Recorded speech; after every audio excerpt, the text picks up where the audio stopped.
Marcus ripped his coat off and threw it around the dying girl. 15 below zero, a stranger. He didn't know her name. Didn't know her father was the most feared biker in Detroit. That coat was his grandmother's last gift, his only protection against a winter that killed homeless kids every year. The girl's lips were blue. Her body had stopped shivering. Marcus knew giving away that coat meant death. He did it anyway, then walked into the blizzard with nothing. What happened next changed everything. The biker found him, and what he did will stay with you forever. Subscribe and watch until the end. Comment your city below. Chad Morrison killed the engine. Hannah Reeves felt her stomach drop. This wasn't the road to her aunt's house. This was Jefferson High's back parking lot, the one nobody used anymore. Why are we stopping? Chad turned to her. Same smile, different eyes. We need to talk. About what? Take me home, Chad. See, that's your problem. He leaned closer. You think you're better than everyone? Little Miss Perfect, who's too good for the football captain. Hannah reached for the door handle. Locked. Open this door. Not until you say yes to winter formal. I already said no. Wrong answer. Both back doors swung open. Cold air rushed in. 3 hockey players climbed into the back seat, boxing her in. Derek Simmons grinned. Hey, princess. Heard you've been playing hard to get. Let me out. Or what? Tyler Briggs laughed. Gonna call your accountant daddy. They'd bought her cover story. 2 years of lies, and they actually believed she was normal. Right now, that didn't help her at all. Chad, please. Please what? Just let me go. I won't tell anyone.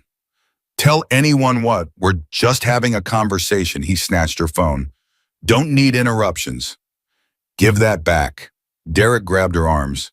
Tyler took her keys. Get off me. Chad stepped out. The cold hit like a slap. Here's how this works. You sit out here and think about your attitude. When you're ready to say yes, like a good girl, come find me at Tyler's party, 5 blocks east. It's 15 below. You can't. He grabbed her arm, yanked her out. She hit the ice hard. Her cheerleading uniform offered nothing against the wind. Derek threw her phone into a snowbank. Tyler hurled her keys the opposite direction. Have fun, princess. The BMW roared away. Taillights vanished into white. Hannah scrambled up. The cold was already cutting through her skin, her muscles, her bones. Help somebody.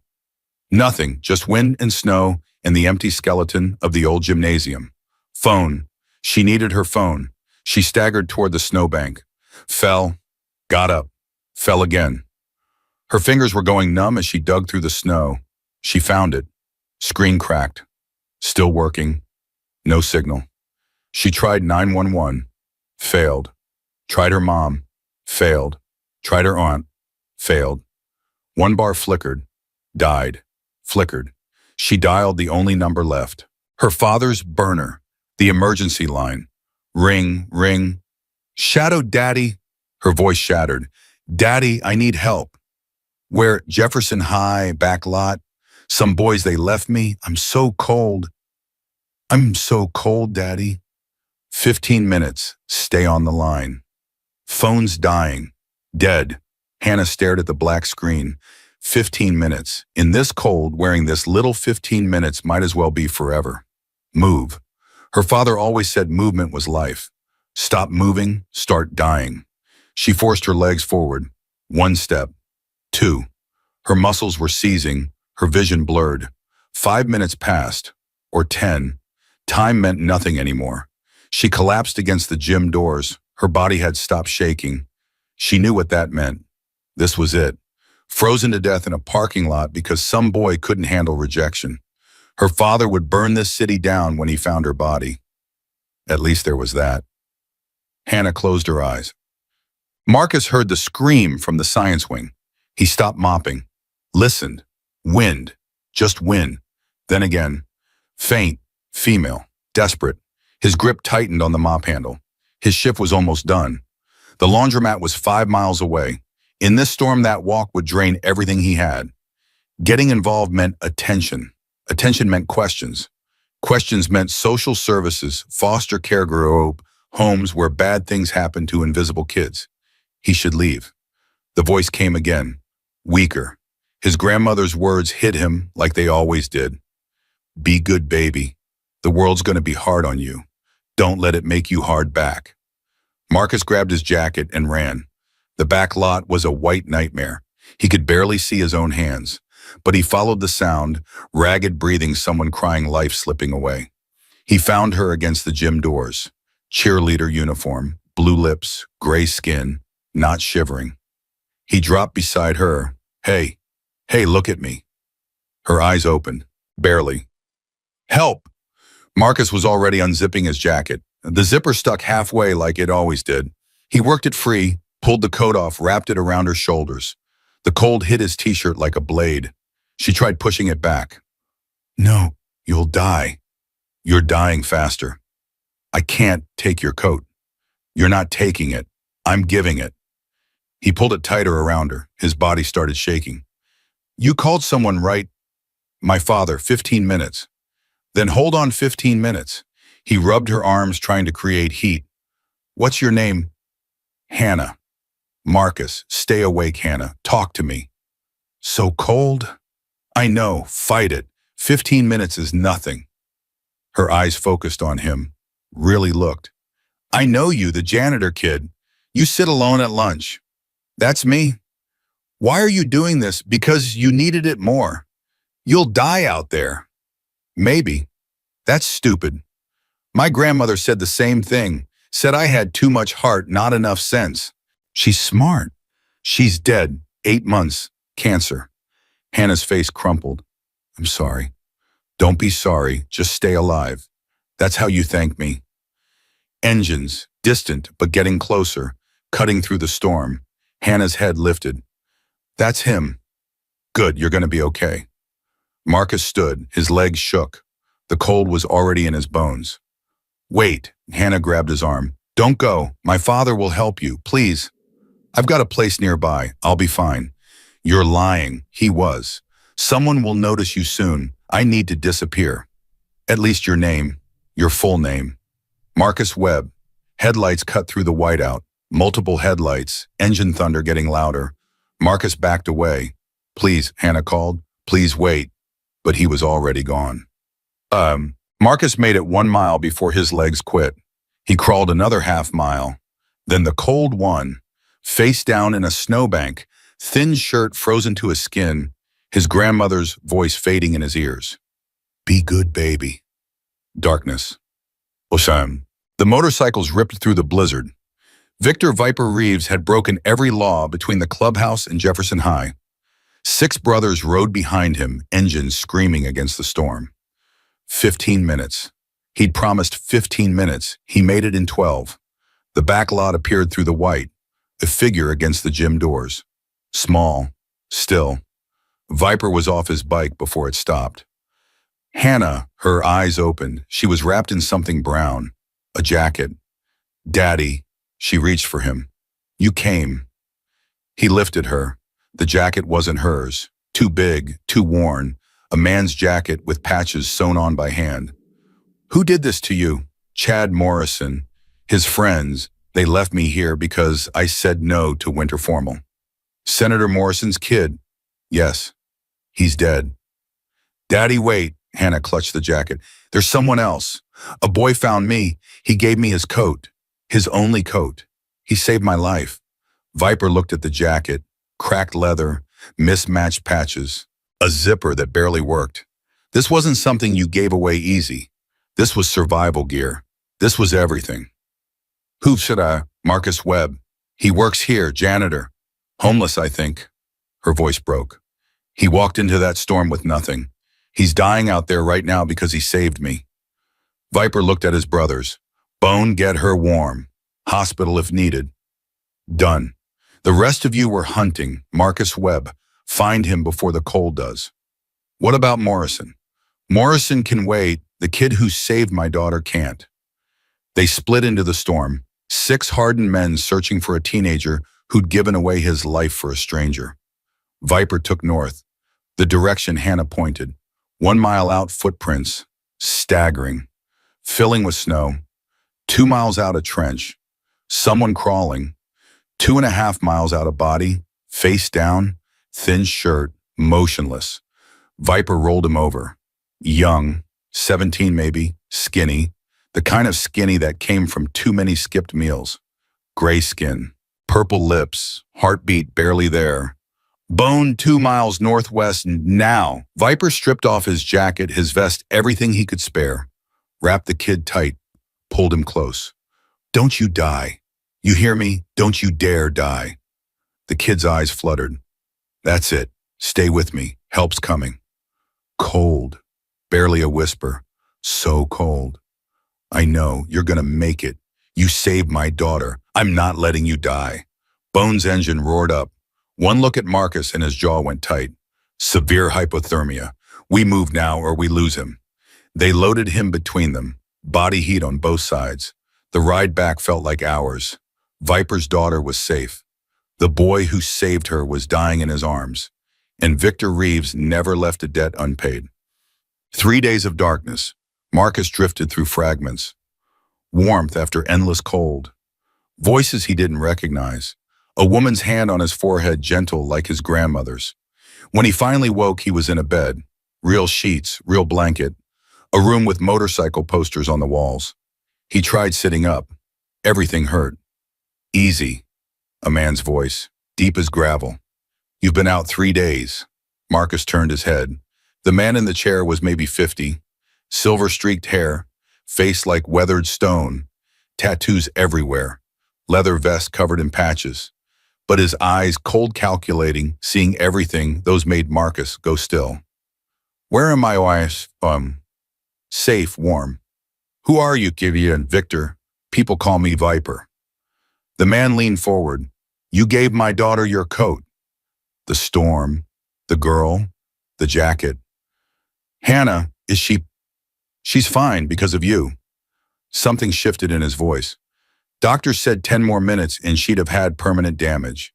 Maybe worse. You saved her. She needed it more than me. That jacket was everything you had. It was my grandmother's. She gave it to me before she died. And you gave it to a stranger. Hannah was dying. It wasn't complicated. Viper studied him, a long, searching look that seemed to see past every wall Marcus had ever built. Most people would have walked past, told themselves they had their own problems. I'm not most people. No. Viper stood. You're not. He walked toward the door. Wait. Marcus pushed himself up. I can't stay. I have to go back. My thing? What things? An abandoned laundromat sleeping bag on concrete. The frozen water bottles you kept in your jacket. Marcus went cold. How do you? I know everything, Marcus Webb. Mother died when you were 6. Grandmother raised you until cancer took her 8 months ago. You've been surviving alone ever since. Invisible. Off the grid. Doing whatever it took. Viper's voice stayed flat. No judgment. Just facts. Social services lost you because you got good at disappearing. You had every reason to save yourself that night. Let my daughter die. But you didn't. So what, you turning me in? No. Then what do you want? Viper turned back. A choice. You can walk out right now, back to the laundromat, back to being invisible. Nobody stops you. Or you stay.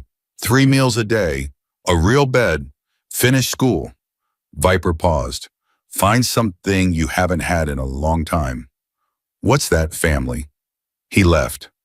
Marcus stared at the ceiling. His grandmother's voice echoed soft in his head. Be good, baby. Whatever happens, you be good. He closed his eyes. For the first time in 8 months, Marcus Webb slept without fear. But someone was watching. Across town in a mansion that cost more than most people made in a lifetime, Senator Richard Morrison poured his 3rd scotch of the night. His phone buzzed. A text from Chad. Dad, I screwed up, bad. Morrison read the details. Read them again. His jaw tightened. His son had left the daughter of Viper Reeves to die in a parking lot. Viper Reeves, president of the Hells Angels Detroit chapter. A man who'd made senators disappear. A man who never forgot, never forgave. Morrison's hands shook as he drained his glass. His political career was built on favors from dangerous men. He knew how these things worked. His son had just painted a target on their entire family. He picked up his phone, made a call. It's Morrison, we have a problem. The kind that needs to go away. Outside, the blizzard howled on. and the first moves of a much larger game had already begun. Marcus woke to the smell of bacon. Real bacon. Not the processed stuff from the school cafeteria, the kind that crackled in a pan, filled a room, made your mouth water before your eyes even opened. He lay still for a moment, convinced he was dreaming. 8 months of cold cans and stale bread didn't prepare you for waking up to breakfast sounds. You gonna sleep all day, or you gonna eat? A woman's voice, warm but no nonsense. Marcus opened his eyes. A heavy-set woman in her 50s stood in the doorway, arms crossed, apron tied around her waist. Her hair was silver-streaked, like vipers pulled back in a practical bun. Her eyes were sharp but kind. "I'm Mama Jean, Viper's wife. You've been asleep 14 hours. Figured you'd be hungry." Marcus's stomach answered before he could. A growl so loud it echoed. Mama Jean smiled. "That's what I thought. Bathrooms down the hall. Clean clothes on the chair. You got 10 minutes before the eggs get cold." She left. Marcus sat up slowly. His body still ached, but the bone-deep cold was gone. He looked around the room again. Motorcycle posters, a wooden dresser, a window showing gray winter sky. Real. This was real. The clothes on the chair were simple, jeans that looked close to his size, a thermal shirt, thick socks, nothing fancy but clean, warm. He dressed quickly, found the bathroom, splashed water on his face. The mirror showed a stranger, gaunt cheeks, dark circles, the haunted look of someone who'd been running too long. His grandmother would have cried seeing him like this. 10 minutes later, Marcus sat at a kitchen table covered in food. Bacon, eggs, toast, orange juice. More food than he'd seen in months. Mama Jean sat across from him. "Eat, don't talk, just eat." He didn't need to be told twice. 3 plates later, Marcus finally slowed down. Mama Jean hadn't moved, just watched him with an expression he couldn't read. "When's the last time you had a real meal?" Marcus thought about it. "Thanksgiving. School served turkey before break. That was 6 weeks ago. I had stuff, crackers, canned food. I wasn't starving. Boy, you weigh maybe 130 pounds soaking wet. You were absolutely starving." Mama Jean's voice softened. "Nobody's gonna take this food away from you. Nobody's gonna make you earn it. You eat when you're hungry. You sleep when you are tired. That's how things work here." "Why, child? Why what? Why are you being nice to me? You don't know me." Mama Jean leaned back. "You gave my husband's daughter your coat, the only thing keeping you alive. You did that without knowing who she was, without expecting anything back. That tells me everything I need to know about you. It tells you I'm stupid. It tells me you're good. There's a difference." She stood, started clearing plates. "Viper wants to see you when you're done. His office is down the hall, last door on the left. Don't keep him waiting." Marcus found the office 5 minutes later. The door was open. Viper sat behind a desk covered in papers, reading something on his phone. He looked up when Marcus knocked on the doorframe. "Sit." Marcus sat. "You sleep okay?" "Yes, sir." "Don't call me sir. Makes me feel old." Viper set his phone down. "You made a decision yet? About staying? About everything? Staying, trusting, letting people help you?" Viper's eyes were steady. "I've been where you are, kid. Not the same situation, but the same feeling. Alone, convinced the world's out to get you. Building walls so high you can't see over them anymore." "I don't have walls." "You've got a fortress. I see it every time you look at that door, planning your escape route. Every time someone gets too close and you flinch. Every time someone is nice and you wait for the catch." Marcus said nothing. There was nothing to say. "Here's the truth." Viper leaned forward. "I don't need anything from you. I'm not running a scam. I'm not grooming you for something illegal. My daughter is alive because of you, and I pay my debts. That's it. That's the whole play. People don't just help for no reason. I'm not helping for no reason. I'm helping because you earned it. Because my daughter would be dead or brain damaged without you. Because you gave away everything you had for a stranger." Viper's voice hardened. "You want to know my angle? Fine. My angle is I don't want to read about a dead homeless kid in the paper next month and know I could have stopped it. My angle is my daughter hasn't stopped talking about you since she woke up. My angle is I raised her to be good, and good people help other good people. That's the whole conspiracy. The room went quiet. Marcus felt something crack inside his chest. Something he'd been holding tight for 8 months. I don't know how to do this. Do what? Accept help, trust people. I've been on my own so long. I know, that's why we're going slow. Nobody's asking you to join the club. Nobody's asking you to call me dad. We're asking you to eat 3 meals, sleep in a bed, and go back to school like a normal kid. That's it. Everything else comes later. Or never. Your choice. Marcus looked at his hands, rough, calloused, the hands of someone who'd worked too hard for too long. What about my stuff, the laundromat? Already handled. Wraith picked up your sleeping bag, your books. Whatever you had there, it's in the closet of your room. My room. Until you decide otherwise, yeah, your room. Something hot prickled behind Marcus's eyes. He blinked it away. Okay. Okay, what? Okay, I'll stay for now. Viper nodded. No smile, no celebration, just acknowledgement. Good, one more thing. What? Chad Morrison. Marcus's jaw tightened at the name. What about him? I'm handling it. Handling it how? Viper's expression went flat. Dangerous. The kind of look that made Marcus understand exactly why this man ran a motorcycle club. He left my daughter to die. His friends helped. There are consequences for that. You're going to hurt him. No. Viper leaned back. That's too easy. That's over too fast. I'm going to destroy him. His reputation, his future, his father's career, everything they've built, everything they've bought with their money and their privilege. I'm going to take it apart piece by piece until there's nothing left. How? Security cameras caught everything. The parking lot, the confrontation, them driving away while Hannah screamed. I've got witnesses from the school who saw them target her. I've got text messages between Chad and his friends planning the whole thing. Viper smiled, and it wasn't friendly. Senator Morrison thinks his money protects his son. He's about to learn different. Marcus thought about Chad, about every time he'd been shoved into lockers called names made to feel like nothing, about Hannah blue-lipped and dying in the snow. Good, Viper raised an eyebrow. No speech about taking the high road, forgiveness being better than them. He tried to kill her because she said no to a dance. Marcus's voice came out harder than he expected. Some people don't deserve the high road. Now you're thinking like family. The word hit Marcus like a punch. Family. He hadn't had family in 8 months.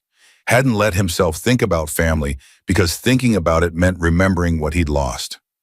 I need some air. Viper nodded. Back door leads to the yard. Don't go past the fence. And Marcus. Yeah. She's out there, Hannah. She's been waiting to talk to you since you woke up. Might want to get that over with. Marcus found Hannah sitting on a bench in the backyard, wrapped in a thick coat, not his grandmother's jacket he noticed, but something new. Her color was back. Her eyes were bright. She looked nothing like the dying girl in the snow. She stood when she saw him. You're awake, yeah. How do you feel? Better. Your mom's a good cook. She's not my... Hannah stopped. Never mind. Yeah, Mama Jean's amazing. Awkward silence stretched between them. I wanted to thank you, Hannah said finally, for what you did, for the coat, for staying with me until my dad came. You already thanked me, back in the parking lot. That doesn't count. I was dying. I barely remember it. She stepped closer. You saved my life, Marcus.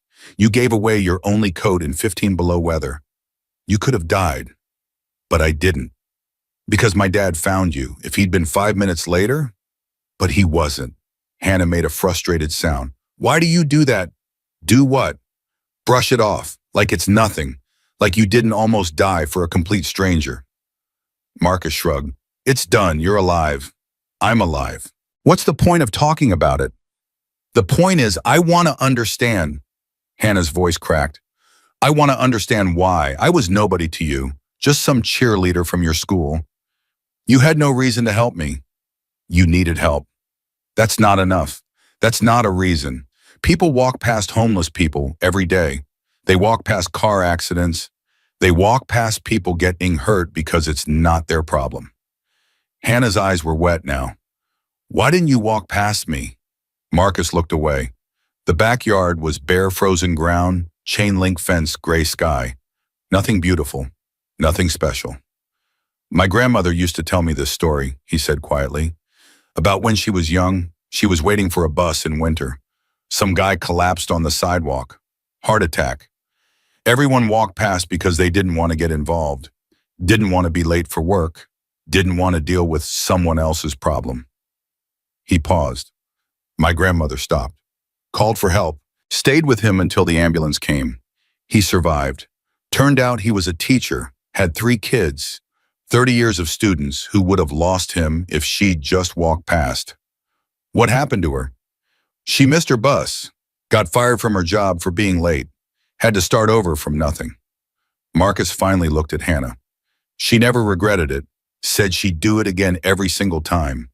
Said being good wasn't about what you got back. It was about who you wanted to be. Hannah wiped her eyes. She sounds amazing. She was. I'm sorry you lost her. Me too. Another silence, but different this time. Less awkward, more understanding. I have something for you. Hannah reached into her coat pocket, pulled out a folded piece of fabric. Dad has your jacket, your grandmother's jacket, in his office. He wants to preserve it, but I had Mama Jean save this. She unfolded the fabric, a small patch cut from the jacket's lining, faded blue with tiny white flowers. The inside lining was still good. I thought maybe you'd want a piece of it, something to keep. Marcus took the patch. His grandmother had sewn that lining herself back when the jacket was his grandfather's. She'd said the flowers reminded her of the garden they had had when she was a girl. His throat closed up. Thank you. It's not enough. It'll never be enough, but it's something. Marcus tucked the patch into his pocket, close to his heart. It's everything. Across town, Senator Richard Morrison was making phone calls. His office in the Morrison estate was all dark wood and leather, designed to project power and success. Right now, it felt like a cage. Tell me you're handling this. Morrison's voice was controlled but barely. On the other end of the line, his fixer, a man known only as Sullivan, sounded calm. I've reached out to Reeves. He's not responding. Not responding? Do you know what that means? It means he's planning something. My son left his daughter to freeze to death. Morrison slammed his hand on the desk. This isn't some parking ticket we can make disappear. This is attempted murder. With respect, Senator, it's not attempted murder unless someone presses charges.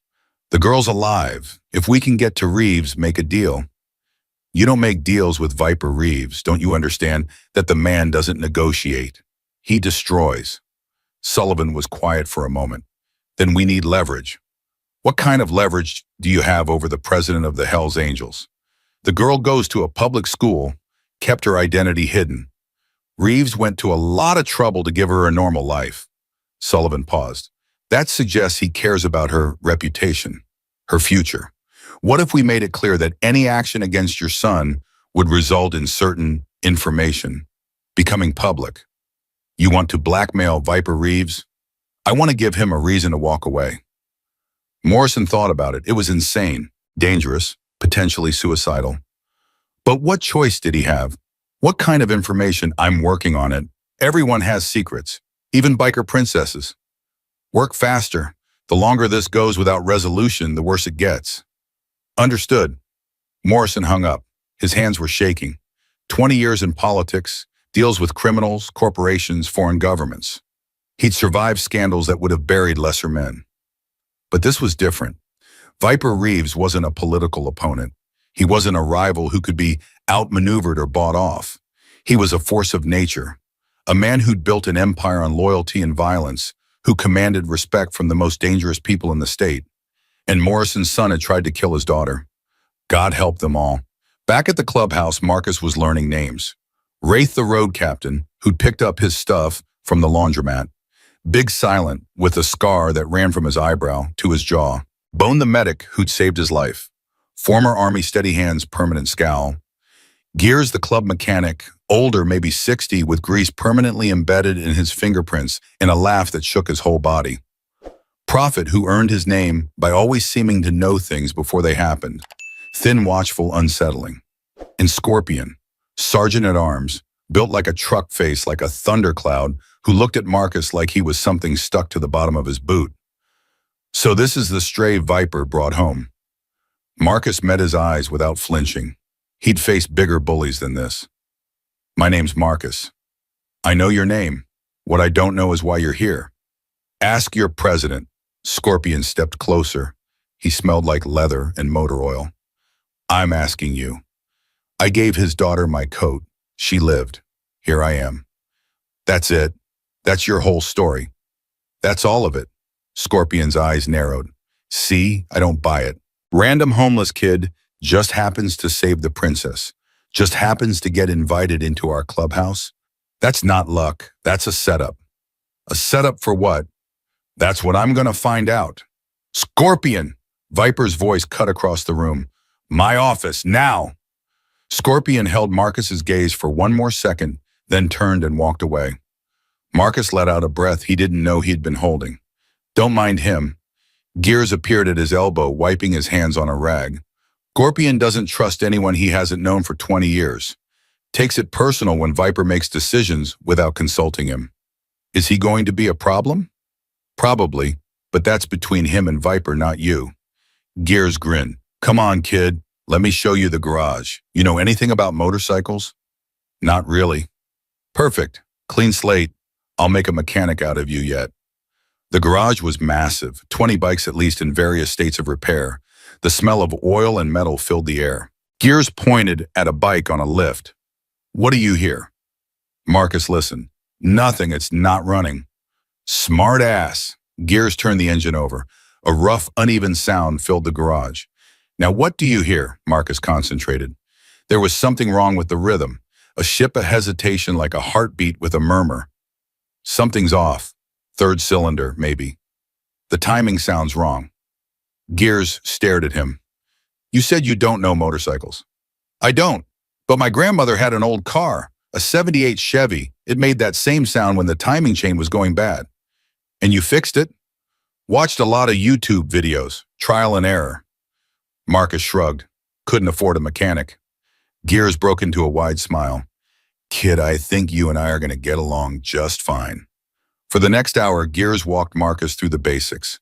Engine components, common problems, tools and their uses. Marcus absorbed it like a sponge, asking questions, making connections. It felt good, having something to focus on, something concrete and practical that didn't involve survival or fear. You're a natural, Gears said finally. Most prospects take weeks to get half this far. Prospect. Club term. Someone who's working toward full membership. Gears caught Marcus's expression. Relax, nobody's recruiting you. Just saying you've got talent. That's rare. Before Marcus could respond, Prophet appeared in the garage doorway. Viper needs everyone. A church now. Church, Marcus learned, meant a meeting. The main room of the clubhouse transformed as members filed in, taking seats around a long wooden table. Marcus hung back near the door until Viper waved him forward. You should hear this. Marcus took an empty chair at the end of the table, acutely aware of Scorpion's hostile gaze. Viper stood at the head of the table. We've got a situation. Senator Morrison has been making calls, trying to find leverage against us. What kind of leverage? Wraith's voice was gravel. He's digging into Hannah's background, looking for something to use. The temperature in the room dropped 10 degrees. He's targeting the princess, Bone leaned forward. After what his son did, he's desperate. Desperate men do stupid things. Viper's expression was stone. But we're not going to give him time to find anything. Tomorrow morning, the security footage from Jefferson High goes public, along with text messages between Chad and his friends planning the whole thing. Public how? Every news station in Detroit, plus national outlets. Senator Morrison's golden boy caught on camera leaving a teenage girl to freeze to death because she rejected him. Viper smiled coldly. Let's see him spin that. Murmurs of approval rippled around the table. What about the kid? Scorpion jerked his chin toward Marcus. He's a witness. Morrison might come after him. He's under our protection. Since when do we protect strays? Since this stray saved my daughter's life. Viper's voice went hard. You got a problem with that, Scorpion? The silence stretched. No prez, no problem. Good, because here's how this plays out. Morrison tries to bury the footage, we release more. He tries to intimidate witnesses, we put him on blast. He tries to come after anyone under our protection. Viper looked directly at Marcus. We show him exactly why people fear the Hells Angels. The room erupted in sounds of agreement, fists on wood, voices raised in support. Marcus sat frozen, trying to process what was happening. These people, these dangerous men covered in tattoos and leather, were ready to go to war for him. For him. After the meeting broke up, Hannah found Marcus on the back bench again. He was staring at nothing, the fabric patch in his hands. You okay? Your dad just declared war on a senator. Because of Michung. Because of what the senator's son did. You're not responsible for Chad being a monster. But I'm responsible for being here. For putting you all in this position. Hannah sat beside him. You want to know a secret? What? This family has been in harder fights. Dad took on the cartel in Arizona. Went up against corrupt cops in Ohio, faced down federal investigations that should have buried him. Hannah bumped his shoulder with hers. One senator with a Kiai's son. That's Tuesday. Marcus almost smiled. You're trying to make me feel better. Is it working? Maybe a little. Good. Hannah stood up. Dinner's in an hour. Mama Jean's making pot roast. If you're not there, she'll send Wraith to carry you, and trust me, you don't want that. Marcus watched her go. His grandmother's voice echoed in his head. Be good, baby. Whatever happens, you be good. For the first time in 8 months, Marcus thought maybe he was exactly where he was supposed to be. 30 miles away, Chad Morrison sat in his father's study, watching the old man pace. You need to understand how serious this is. Senator Morrison's voice was barely controlled. Victor Reeves isn't some thug you can push around. He runs one of the most powerful motorcycle clubs in the Midwest. He has connections to organized crime, to corrupt officials, to people who make problems disappear. Chad rolled his eyes. Dad, come on. We're the Morrisons. You're a senator. He's just a biker. He's not just a biker. Morrison spun around, face red. He's a man who's had political enemies vanish without a trace. He's a man who brought down a police chief who crossed him. He's a man who... Morrison stopped, forced himself to calm down. He's not someone you antagonize. And you tried to kill his daughter. I didn't try to kill anyone. We just left her there for a while. How was I supposed to know she'd almost die? Because it was 15 below zero. Because she was wearing a cheerleading uniform. Because you're supposed to have a functioning brain in your head. Chad's jaw tightened. He wasn't used to being yelled at. Wasn't used to consequences at all. So what do? I'm working on it. Sullivan's trying to find leverage, something to make Reeves back off. In the meantime, you don't leave this house. You don't talk to anyone. You don't post anything online. You become a ghost until this blows over. For how long? As long as it takes. Chad slumped in his chair. 3 weeks until winter formal. 3 weeks until hockey playoffs. 3 weeks of his senior year disappearing because some homeless loser had to play hero. This is Marcus Webb's fault, he muttered. Morrison froze. What? Marcus Webb, the janitor kid. If he hadn't given that wheel his coat, she would have just gotten cold and walked home. Nobody would have known we were there. Morrison stared at his son. For a moment, something like disgust flickered across his face. You left a girl to freeze to death, and you're blaming the boy who saved... you mean her. I'm blaming the person who made this a big deal. If he just minded his own business. Enough, Morrison's voice cut like a knife. I don't want to hear another word. Go to your room, stay there, and pray to God that Sullivan finds something, because if he doesn't, everything we've built is going to come crashing down. Chad stood up, anger burning in his chest. This wasn't over. Marcus Webb thought he was a hero, thought he could save some biker's daughter and ride off into the sunset, and Chad would show him. Senator's kid versus homeless trash. That wasn't even a fair fight. He just had to wait for the right moment. At 11 that night, Marcus lay in bed staring at the ceiling. The room was warm. The bed was soft. His stomach was full for the first time in months. Everything was perfect. Everything was terrifying. Because Marcus had learned the hard way that good things didn't last. His mother died when he was 6. His grandmother died 8 months ago. Every foster home, every temporary arrangement, every moment of stability had been ripped away without warning. This would be the same.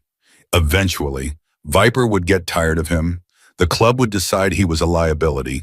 Something would go wrong and Marcus would be back on the streets, back in the cold, back to being invisible. Better to leave now. Leave before they kicked him out. Leave before he got attached. He was halfway to the door when Mama Jean's voice stopped him. Going somewhere? She stood in the hallway, a cup of tea in her hands, housecoat wrapped around her. Just getting some air. With your shoes on and your backpack, Marcus said nothing.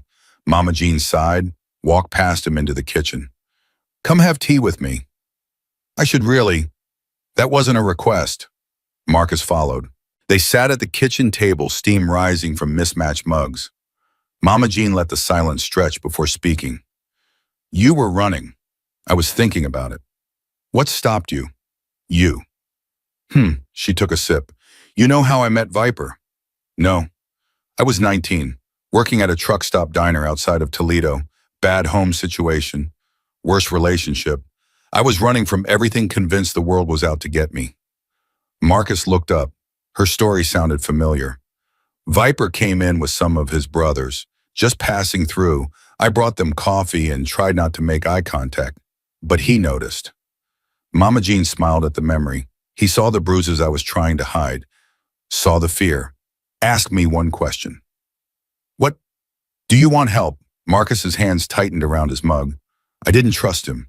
Didn't trust anyone. But something in his eyes made me say yes. And that yes changed everything. He got me out of that situation, gave me a safe place to land. Eventually gave me a family. That's a nice story. It's not a story, it's my life. And I'm telling you because I recognize that look in your eyes. The one that says you're waiting for the other shoe to drop, waiting for us to hurt you. Mama Jean reached across the table, put her hand over his. We're not going to hurt you, Marcus. We're not going to kick you out. We're not going to use you and throw you away. You don't know that. I know my husband. I know this family. And I know that when we take someone in, we don't let go. Her grip tightened. You want to leave, the door's not locked. But if you stay, if you give us a chance, I promise you won't regret it. Marcus stared at their hands. Hers were soft and warm. His were rough and scared. I don't know how to stay. You learn one day at a time. Mama Jean pulled back, smiled. Now drink your tea, go back to bed and give us a week, 7 days. If you still want to run after that, I'll pack your bag myself. Marcus thought about it. 7 days. He could do 7 days. Okay? Okay? I'll give you a week. Good. Mama Jean stood, collected the mugs. And Marcus? Yeah, the backpack. Leave it in the closet. You're not going to need it. For the first time in 8 months, Marcus didn't argue. He walked back to his room, set the backpack down and climbed into bed. 7 days. Maybe, just maybe, he could learn to stay. Day 1 felt like walking on glass. Marcus kept waiting for someone to tell him he didn't belong. For Scorpion to throw him out. For Viper to change his mind. For the whole thing to collapse like every other good thing in his life. But morning came with breakfast. Mama Jean made pancakes. Nobody asked him to leave. Eat up, she said, sliding a plate in front of him. Gears wants you in the garage by 9. He does. Said something about raw talent. Wants to see if it's real or if you just got lucky yesterday. Marcus ate. The pancakes were better than anything he'd had in years. At 9, he walked into the garage. Gears was already there, elbow deep in an engine, humming something off-key. You showed up. Was I not supposed to? Most kids sleep in when they get the chance. You've been up since 6. Wraith saw you doing push-ups in the hallway. Marcus shrugged. Couldn't sleep. Nightmares. Just not used to beds anymore. Gears pulled his hands out of the engine, wiped them on a rag. Fair enough. You remember what I taught you yesterday. Timing chain, carburetor, spark plugs. The difference between a 2-stroke and 4-stroke engine. Damn. Gears grinned. Most prospects take a month to remember half that. All right, genius, let's see what else you've got. They worked for 4 hours straight, Gears explained. Marcus listened, asked questions, made connections. By noon, he'd successfully diagnosed 3 different engine problems and fixed one of them himself. Kid, you've got a gift. It's just patterns. Engines are logical. If something's wrong, there's a reason. You just have to find it. That's exactly what a gift sounds like. Gears tossed him a clean rag. Go grab lunch. You earned it. The clubhouse kitchen was crowded. Brothers Marcus, barely knew, filled the tables eating sandwiches, telling stories, laughing at jokes he didn't understand. He grabbed a plate and looked for an empty corner. Sit here. Hannah waved from a table near the window. I saved you a spot. Marcus hesitated. Every instinct told him to stay invisible. Find a corner. Don't draw attention. But Hannah was already pulling out a chair. He sat. How's the garage? Good. Gears is a good teacher. He's the best. Fixed my first bike when I was 12. Taught me how to change my own oil. Hannah bit into her sandwich. Dad says you've got natural talent. Your dad talks about me. All the time. At breakfast this morning, he told Mama Jean you reminded him of himself at your age. Marcus almost choked. I remind him of himself. Don't let it go to your head. He was apparently a disaster at 17 too. Thanks, I think. Hannah laughed. The sound was warm, easy, like she'd known him for years instead of days. Can I ask you something? Sure. Why'd you really do it, the coat thing, and don't give me the she needed it more answer? I want the real reason. Marcus set down his sandwich. Thought about it. You know what it's like to be invisible? Kind of. I've been hiding who I am for 2 years. It's not the same. You chose to hide. I didn't have a choice. Marcus stared at his plate. When you're invisible, nobody sees you. Nobody helps you. You could collapse on the sidewalk and people would step over you. I know because it happened. Twice. Hannah's face fell. Marcus. But here's the thing. When nobody sees you, you start seeing everyone else. You notice things, the way people treat each other, the small cruelties, the moments when someone could help but doesn't. He looked up. I saw you in that parking lot, freezing, alone. And I thought, this is it. This is the moment. I can walk past like everyone walks past me. Or I can be different. So you chose different. I chose to be the person my grandmother wanted me to be, even if it killed me. Hannah reached across the table, took his hand. It didn't kill you. No, it brought me here. And here's pretty good, right? Marcus looked around the room, at Gears arguing with Bone about football, at Wraith teaching a prospect how to throw a proper punch, at Mama Jean refilling coffee cups and smacking hands that reached for cookies before dinner. Yeah, here's pretty good. The moment broke when the front door slammed open. Prophet strode in, face tight. Everyone in church, now, we've got a problem. The room emptied fast. Marcus started to hang back, but Viper's voice caught him. You too, Marcus. This involves you. Church was tense. Everyone seated, eyes on Viper, waiting. Sullivan called. Viper's voice was ice. Morrison's fixer made a threat. What kind of threat? Wraith asked.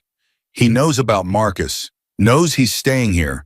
Says if we release the footage, they'll go public with the fact that we're harboring a minor runaway and using him as leverage against a sitting senator. That's bull. I know what it is, but the optics are bad. Homie's kid gets taken in by motorcycle club right before damaging footage comes out. They'll spin it as witness tampering, coercion, maybe even kidnapping. The room erupted, voices overlapping, anger building. They can't do that. Since when do facts matter to politicians? We should have handled Morrison the old way. Enough. Viper's hand hit the table. Silence fell. Morrison thinks he can threaten us. He thinks his money and his connections make him untouchable. He's wrong. So what's the play? Scorpion leaned forward. Because right now, keeping the kid puts us all at risk. Marcus felt the words like a punch. The kid has a name. Hannah's voice cut sharp, and he's the reason I'm alive. I'm not saying kick him out. I'm saying maybe he goes somewhere else for a while. Somewhere Morrison can't use against us. And where would that be? Foster care the streets. Mama Jean stood up, eyes blazing. You want to throw him back to the wolves because some senator made a phone call. I want to protect this club. By abandoning someone who needs us, that's not protection. That's cowardice. Watch your mouth. Neither of you stop. Viper's voice cut through the noise. We're not sending Marcus anywhere. and we're not backing down from Morrison. Then what? Scorpion demanded. We change the game. Morrison thinks he's got leverage. We take it away. Viper looked at Marcus. I need to ask you something and I need the truth. Okay. Is there anything in your past that Morrison could use? Anything criminal? Anything that makes you look bad? Marcus thought about it, really thought. I stole food a few times when I couldn't afford to eat, grabbed stuff from convenience stores.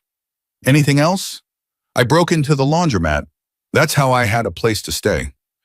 Any violence, drugs, anything that would make you look dangerous. No, nothing like that. Viper nodded slowly. Then here's what we do. We don't hide Marcus. We put him front and center. The story isn't that we're harboring a runaway. The story is that a homeless orphan gave his only coat to save a stranger's life. That's the headline. That's what people will remember. And Morrison's spin on him falls apart the second people see Marcus. He's not some troubled kid we manipulated. He's a hero, and heroes get sympathy. Viper smiled grimly. Morrison wants a media war fine. Let's give him one. 2 days later, Marcus's face was everywhere. Local news picked it up first. Homeless teen saves girl from freezing death. Then national outlets, then social media exploded. The story had everything. A villain, Chad Morrison, senator's son, leaving a girl to die. A hero, Marcus Webb, orphan, giving away his only coat. A twist, the girl's father running a motorcycle club, taking the hero in. Comments flooded in by the thousands. This kid is what's right with America. Senator Morrison's son is a monster. Where can we donate to help Marcus? The Hells Angels taking in homeless youth. Maybe they're not so bad. Marcus watched it all from the clubhouse living room, feeling like he was watching someone else's life. You okay? Hannah dropped onto the couch beside him. This is insane. It's working. Dad says Morrison's office has been getting calls all day. Angry calls, the kind that make politicians sweat. I didn't want any of this. I just wanted to help you. I know, but sometimes doing the right thing comes with consequences. Good ones and bad ones. Hannah bumped his shoulder. For what it's worth, you're handling it better than I would. I'm not handling it. I'm just sitting here. That's handling it. You could be freaking out. Who says I'm not freaking out internally? Hannah laughed. Fair point. The front door opened. Viper walked in with Wraith and Bone, all three looking tense. We've got movement. Morrison's getting desperate. How desperate? Sullivan reached out again. Different offer this time. He wants to meet. Says Morrison is willing to make a deal. Marcus felt his stomach drop. What kind of deal? The kind where you disappear quietly in exchange for all of this going away. Disappear how? That's what I intend to find out. Viper pulled on his jacket. Wraithbone, you're with me. Everyone else stays here. And I mean everyone. Dad, you can't trust Sullivan. I'm not trusting anyone, baby girl. I'm gathering information. Viper kissed Hannah's forehead. Stay with Marcus. Don't answer the door for anyone. They left. The clubhouse felt emptier without them. What do you think Morrison's planning? Marcus asked. Nothing good. Dad wouldn't be this careful if it was just talk. Should we be worried? We should always be worried. That's how we stay alive. Hannah pulled out her phone. Come on, let's see what the internet's saying about you now. The next few hours passed slowly. Marcus tried to distract himself with Hannah's commentary on social media reactions, but his mind kept drifting to Viper and the meeting. What if Morrison offered something Viper couldn't refuse? What if keeping Marcus wasn't worth the trouble? What if a crash from the back of the clubhouse shattered his thoughts? Hannah was on her feet instantly. What was that? Stay here. Like hell. Oh yeah. Hannah, stay here. Marcus was already moving toward the sound. His heart pounded. Every instinct screamed danger. The back door had been forced open. Cold air rushed in. And standing in the doorway was Chad Morrison. He wasn't alone. 3 of his hockey teammates flanked him, all of them bigger than Marcus remembered. There he is. Chad's smile was ugly. The homeless hero. Marcus didn't run, didn't flinch. What are you doing here? What do you think you ruined my life? My dad's career is tanking. I got expelled. My scholarship's gone. Everything I worked for destroyed because you had to play Good Samaritan. You tried to kill Hannah. I was teaching her a lesson. She would have been fine. Someone would have found her. She was dying when I found her. Then you should have minded your own business.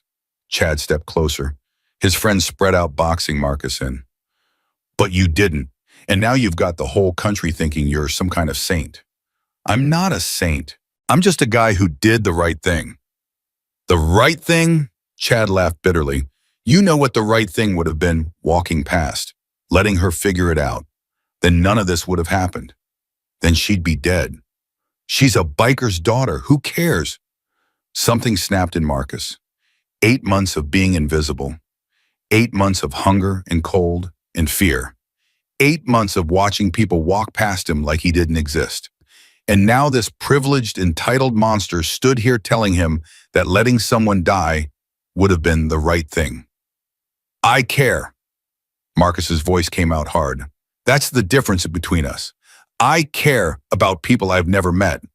You don't even care about people you've known your whole life. You think you're better than me? I know I'm better than you, and so does everyone who saw that footage. Chad's face twisted. He swung. Marcus ducked. Years of dodging bullies kicked in. He wasn't big, wasn't strong, but he was fast.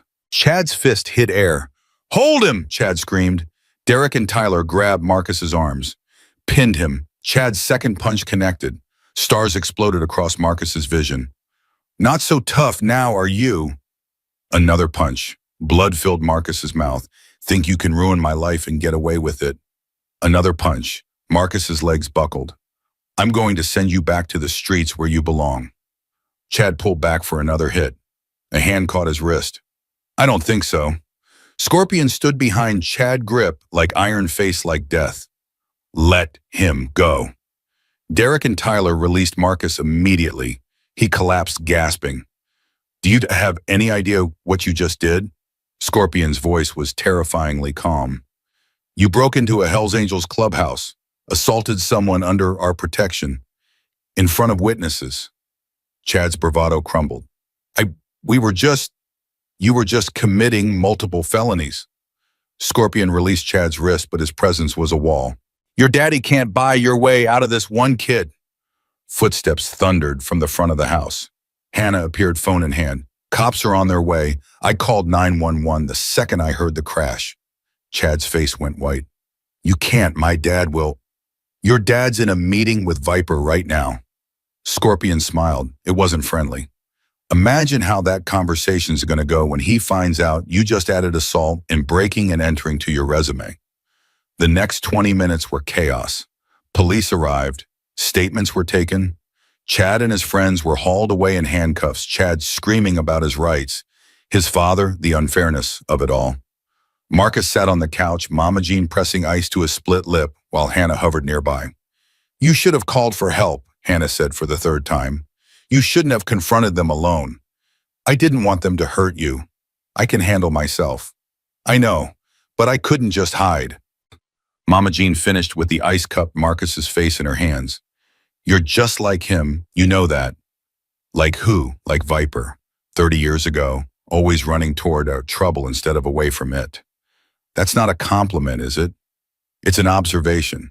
She patted his cheek gently. Rest. The boys will be back soon. Viper returned an hour later with Wraith and Bone. His face was unreadable until he saw Marcus's bruised face. Then it went cold. What happened? Hannah explained. Every detail. The break-in, the confrontation, Scorpion's intervention, the arrest. When she finished, Viper stood silent for a long moment. Scorpion. Prez, voice, you were here. Why wasn't the back door secured? Scorpion's jaw tightened. I thought the kid was just looking for a quiet place. Didn't realize he'd head toward the back. By the time I figured out what was happening, you saved him. I did what any brother would do. Viper looked at Marcus, then at Scorpion. Something passed between them. Church now! They gathered around the table again. Everyone seated, tension thick. Morrison's done. Viper's voice was flat. His son just committed assault, breaking and entering, and witness tampering on camera. Our security system caught everything. The footage goes public tomorrow. Sullivan already called to beg for mercy. And you said, I said Morrison should have controlled his kid. Viper sat down heavily. The senator's finished, his career, his reputation, everything he built. All because his son couldn't handle losing. Murmurs around the table. Satisfaction. Relief. What about Marcus? Scorpion asked. Everyone looked at the sergeant at arms. What about him? He stood his ground, faced down 4 guys twice his size. Didn't run, didn't hide, didn't call for help until it was absolutely necessary. Scorpion's eyes met Marcus's. That's not nothing. A week ago you wanted him gone. A week ago I didn't know him, I know him now. And Scorpion took a breath. He's got guts, loyalty, and he's not a rat. Cops asked him a dozen times if he wanted to press charges against Chad personally, use it to leverage a better situation. He said no, said club business was club business. Marcus blinked. He hadn't thought of it that way. He just answered honestly. What are you saying? Viper asked. I'm saying maybe I was wrong. Maybe the kids earned more than a guest room. Scorpion looked around the table. I move we make Marcus Webb an official prospect of the Hells Angels. Full path to membership. All the rights and responsibilities that come with it. Silence. Marcus couldn't breathe. He's 17, Bone pointed out. Old enough to bleed for us. Old enough to prospect. Scorpion's voice was firm. Or does anyone else want to argue about age when we've all seen what this kid is made of? No one spoke. Viper let the silence stretch. Then he turned to Marcus. This isn't something we offer lightly. Prospecting means work, sacrifice, proving yourself over and over until there's no doubt you belong. It means following orders, taking the worst jobs, and keeping your mouth shut when you'd rather speak. Viper's eyes were intense. It also means family. Brothers who die for you, protection that never ends, a place where you belong no matter what. Marcus thought about his grandmother, about the laundromat, about 8 months of being nobody, about the coat that changed everything. Yes. Yes what? And I want to prospect. I want to earn my place. Viper looked around the table. All in favor. Every hand went up, even Scorpion's. Then it settled. Viper stood, walked to Marcus, extended his hand. Welcome to the family prospect. Marcus shook it. Around him, brothers clapped him on the back, shouted congratulations, made crude jokes about the work he'd be doing. Hannah caught his eye from across the room. She was crying, smiling. One more thing. Viper raised his hand for silence. Every prospect gets a road name, something that captures who they are, where they came from. What's mine? Viper smiled. Ghost, because you were invisible, because you came back from the dead, and because you're going to haunt anyone who crosses this family. Ghost, Marcus Webb, ghost of the Hells Angels. His grandmother would have laughed, would have called it dramatic, would have loved it anyway. Thank you, Marcus managed. Don't thank us yet. Gears slapped his shoulder. Wait until you see the list of chores prospects have to do. How bad can it be? The entire room erupted in laughter. Marcus didn't know what was coming, didn't know the challenges ahead, the tests still waiting, the enemies still circling. But for the first time in 8 months, he wasn't facing it alone. He had a name, he had a family, and he had a future worth fighting for. 18 months changed everything. Marcus stood in front of the mirror, adjusting his leather vest. The patches told his story now. Hells Angels across the back, Ghost on the front, the prospect patch replaced by the full member insignia he'd earned through blood, sweat, and more late-night chores than he wanted to remember. 18 years old, GED in his pocket, first semester of community college starting next week. Mechanical engineering, because Gears said he had the mind for it, and Viper said education was non-negotiable. You clean up nice. Hannah leaned against the doorframe, arm crossed, smirk playing on her lips. 17 now, already accepted early admission to pre-law Michigan. Still the same girl who'd almost died in a parking lot, but stronger, sharper, more herself. Mama Jean made me iron everything twice. She made you iron it 4 times. I watched. 3 of those were practice. Sure they were. Hannah walked in, straightened his collar. You nervous? About what? Your first official ride as a full member. The whole club watching. No pressure. Marcus's stomach flipped. Thanks for that. What are sisters for? Sister. The word still hit different. Not blood, but something deeper. Something chosen. You'll be fine, Hannah said softer now. You've earned this. Every single patch on that vest you earned. Doesn't feel real. It will. Give it time. She stepped back, looked him over. Grandma Webb would be proud. Marcus's throat tightened. His grandmother's jacket hung in Viper's office, now preserved behind glass. A reminder of where everything started. Yeah, I think she would be. The ride was everything Marcus had imagined, and nothing he'd prepared for. 20 bikes in formation, thundering down the highway, the roar of engines drowning out every thought except forward. Marcus rode in the middle of the pack, exactly where he belonged. Not leading, that was Viper's place. Not trailing, he wasn't a prospect anymore. Right in the heart of the family, Wraith flanked his left, Bone on his right, Gears somewhere behind, probably already planning what maintenance the bikes would need after. They rode for 2 hours, no destination, no purpose except brotherhood. When they finally pulled into a roadside diner, Marcus's hands were still vibrating from the handlebars. First ride's always the best. Scorpion appeared beside him, helmet under his arm. Nothing else like it. You were right. I'm always right. Ask anyone. Scorpion paused. You did good out there, Ghost. Held formation. Didn't showboat. Kept your head. Learned from the best. Damn right you did. Scorpion almost smiled. Almost. Come on, Viper's buying lunch. Inside the diner, the club took over half the booths. Waitresses who'd clearly seen bikers before moved efficiently, taking orders, refilling coffee, not flinching at the leather and tattoos. Marcus slid into a booth across from Viper and Mama Jean. How'd it feel? Viper asked. Like flying. Gets better every time. Viper's eyes crinkled. You remember what I told you the first day about family? You said I could have one if I was willing to earn it. And you earned it every day for 18 months. Viper reached across the table, gripped Marcus's shoulder. I'm proud of you, son. Son. The word hit Marcus like a freight train. Viper had never called him that before. Never crossed that line. I'm proud to be here. Good, because there's something we need to discuss. Viper's expression shifted. Serious now. Morrison. Marcus's good mood evaporated. What about him? Senator Morrison resigned last month. Scandal finally caught up. His wife filed for divorce. The family's falling apart. And Chad? That's the problem.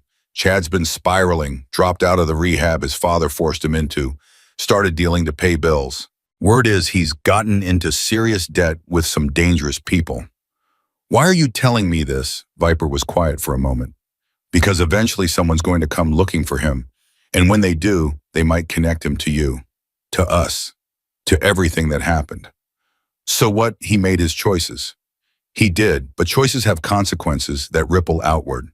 If Chad gets himself killed owing money to the wrong people, there'll be questions, investigations, eyes on us that we don't need. Marcus understood. The club had worked hard to stay legitimate, or at least appear legitimate. Any connection to a murder, even tangential, could unravel everything. What do you want me to do? Nothing yet. Just stay aware. If you hear anything, see anything, let me know. Got it. Lunch continued, but Marcus couldn't shake the conversation. Chad Morrison. The name dragged him back to that parking lot, that freezing night, that moment when everything changed. He'd spent 18 months building a new life. Was the old one really going to drag him back 2 weeks later? Marcus got his answer. He was closing up the garage, his garage now, technically since Gears had made him assistant manager, when his phone buzzed. Unknown number. He almost ignored it. Unknown numbers meant telemarketers' wrong numbers, problems he didn't need, but something made him answer. Hello, breathing, heavy, scared. Who is this ghost? The voice was barely recognizable, weak, broken. It's Chad Morrison. Marcus's blood went cold. How did you get this number?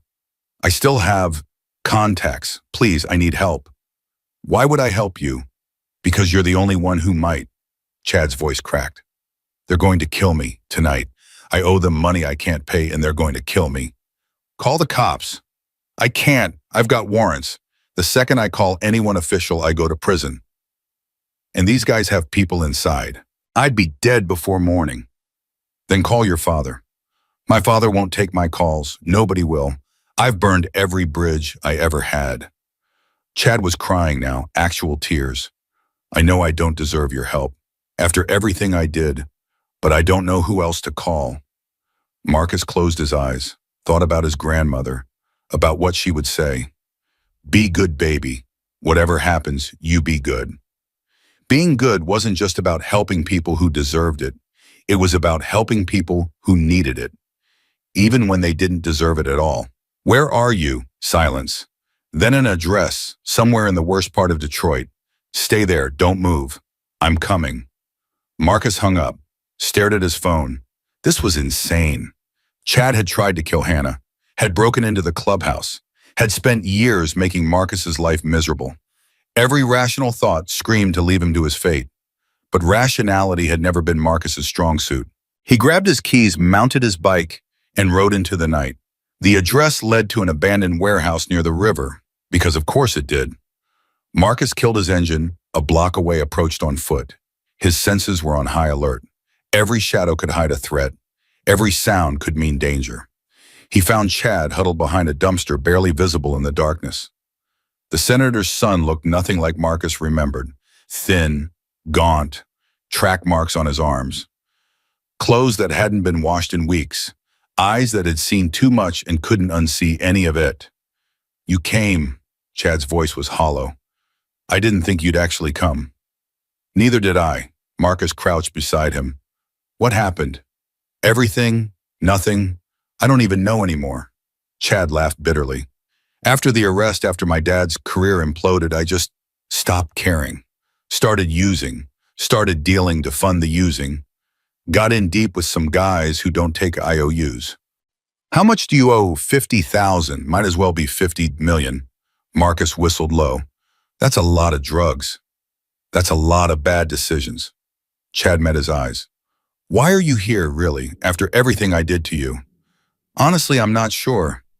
That's not an answer. It's the only one I've got. Marcus stood, looked around. How long until they come looking for you? Could be any minute, could be hours. They like to play with their food first.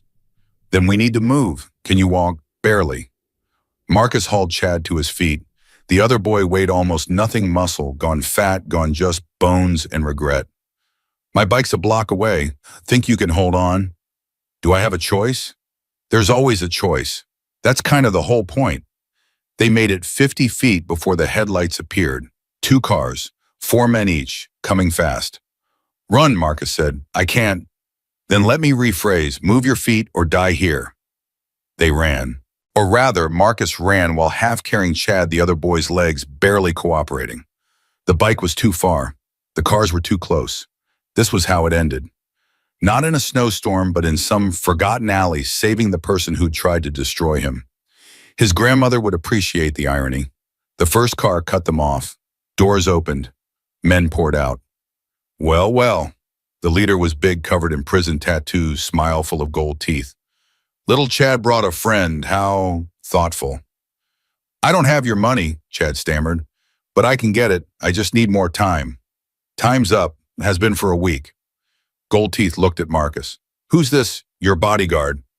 Nobody, just someone I know. Let him go. Let him go. He's seen our faces. He knows where we operate. Gold Teeth laughed. Sorry, kid. Wrong place, wrong time. Marcus's hand drifted toward his phone. If he could just get a message to the club. Don't even think about it. One of the men grabbed Marcus's arm, yanked the phone away. Check him for weapons. Rough hands patted him down. Found nothing. Marcus hadn't come armed, hadn't expected to need a weapon. Stupid. Gears would lecture him for hours about this, if he survived. Clean, the searcher reported.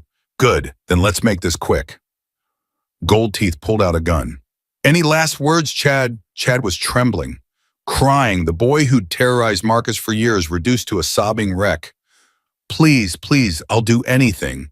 I'll work it off. You'll die, that's what you'll do. The gun rose, and Marcus stepped in front of it.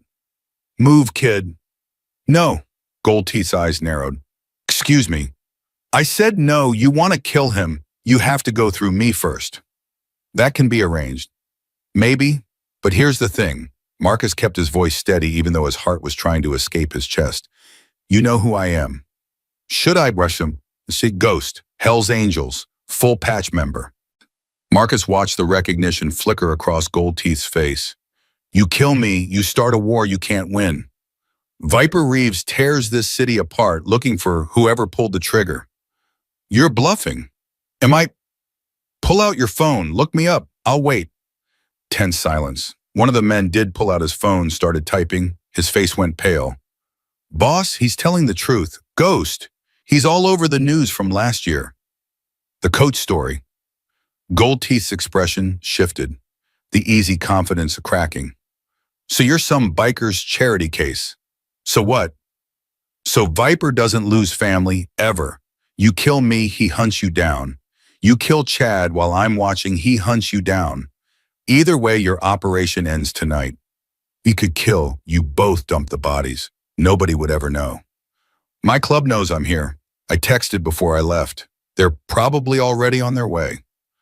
A lie, but a convincing one. Gold Teeth looked at his men, looked at Marcus, looked at the gun in his hand. The debt stands. 50,000. Chad has 1 month to pay or this conversation happens again. And next time your biker friends won't save you. Fine. And you?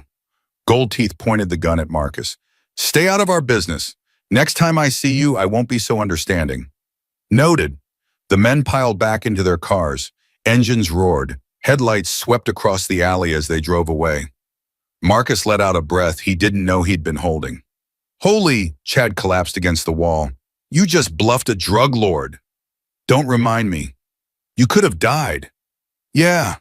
For me, you could have died for me. Chad's voice broke. Why, after everything I did? Hannah, the bullying, the break-in, why would you risk your life for someone like me? Marcus leaned against the opposite wall, suddenly exhausted. You remember what I said in that parking lot when you asked why I gave Hannah my coat? You said she needed it more. That's what I told her, but there's more to it. Marcus stared at the sky, no stars visible through the clouds. My grandmother raised me to believe that people are worth saving, not because they deserve it, but because everyone deserves a chance. Even people who've screwed up, even people who've hurt others, even me, especially you. Marcus looked at Chad. You know why? Because I've seen what happens when people give up on someone. I lived it.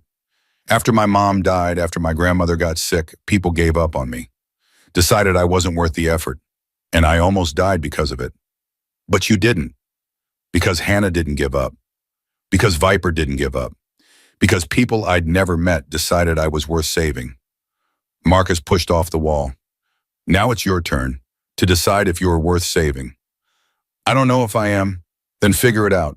You've got 1 month. Marcus retrieved his phone from where the men had dropped it. Surprisingly, it still worked. What happens in a month?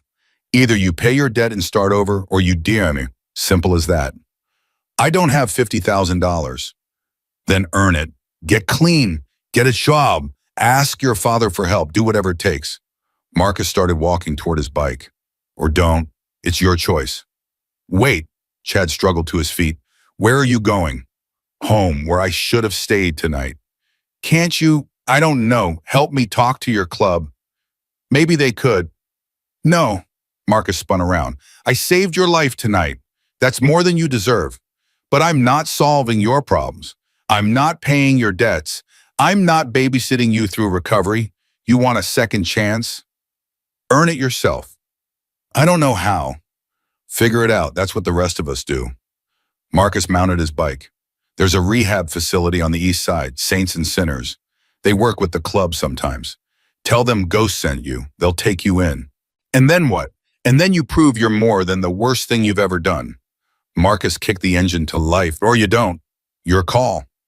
He rode away without looking back. The clubhouse was dark when Marcus got home. Almost midnight. Everyone asleep except for the prospect on security duty who nodded as Marcus rolled his bike into the garage. He was exhausted, drained. Every muscle ached from tension. But he couldn't sleep.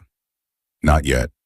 He found himself in Viper's office, standing in front of the display case that held his grandmother's jacket. The leather was preserved now, treated and protected, but still the same jacket he'd worn every day for 3 years. The same jacket that saved Hannah's life. The same jacket that saved his. Couldn't sleep, Marcus turned. Viper stood in the doorway, bathrobe over his pajamas, coffee cup in hand. Didn't mean to wake you. You didn't. I was already up. Couldn't shake the feeling something was wrong. Viper entered, sat in his desk chair. You want to tell me about it? Marcus considered lying, decided against it. He told Viper everything. Chad's call, the warehouse, the confrontation, the deal he'd made without authority to make it. When he finished, Viper was quiet for a long time. You could have died. I know. You went alone into hostile territory to save someone who's hurt this family. I know. And you lied to a drug dealer about having backup. Also know that. Viper set down his coffee cup. Why? The same question everyone kept asking. Marcus was getting tired of it. Because I'm not the kind of person who lets someone die when I can help. Even if they don't deserve it. Even if it's stupid and dangerous and makes no logical sense. Marcus met Viper's eyes. You can kick me out if you want. I'll understand. Kick you out, Viper laughed, low surprised. Marcus, I'm not going to kick you out. You're not. No, what you did tonight was reckless. Impulsive, could have gotten you killed. Viper paused. It was also exactly what I would have done at your age. Really, Ethan. Really, why do you think I picked you up that night in the snow? Because you were convenient, because I needed another mouth to feed. Viper shook his head. I picked you up because I recognized something in you. The same thing I saw in myself 40 years ago. The inability to walk past someone in trouble no matter the cost. Some would call that a weakness. Some would be idiots. Viper stood, walked to the display case, looked at the jacket. This coat represents something, Marcus. Not just what you gave up, but what you gained. You traded your survival for a stranger's life. And that trade set everything else in motion. I got lucky. You got what you deserved. Good people do good things, and sometimes the universe rewards them. Viper turned back to Marcus. Chad Morrison doesn't deserve your help. He probably won't take the chance you've given him. But you did something tonight that matters. You proved that kindness isn't about calculations. It's about character. Marcus felt the weight of the past 18 months settling on his shoulders. The training, the trials, the moments of doubt when he wondered if he belonged. I'm still learning, he admitted. We all are. That's the point. Viper clapped his shoulder. Go to bed, Ghost. Tomorrow we're going to have a long conversation about communication and backup protocols. But tonight, just rest. Yes, sir. And Marcus, yeah. Your grandmother would be proud. What you did tonight, saving someone who hurt you, that's the hardest kind of good there is. That's the kind she raised you to be. Marcus's throat tightened. He nodded once, unable to speak, and left. In his room, he pulled out the patch of fabric Hannah had given him. The faded blue with tiny white flowers, his grandmother's lining. He pressed it to his chest and finally let himself cry. 3 days later, Hannah cornered him in the garage. You did what? Marcus continued working on the carburetor in front of him. You heard me. You saved Chad Morrison, the guy who tried to kill me, the guy who assaulted you, the guy who ruined our lives for sport.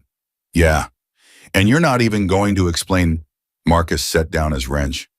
What do you want me to say, Hannah? That I made a mistake, that I shouldn't have gone? I want you to help me understand. Hannah's voice cracked. Because right now I feel like you just spit in my face. It wasn't about you. How is saving my attempted murderer not about me? Because his life and your trauma are two different things. Marcus stood, faced her fully. You survived. You're thriving. You're going to law school. You've got a family that loves you. You've got a future.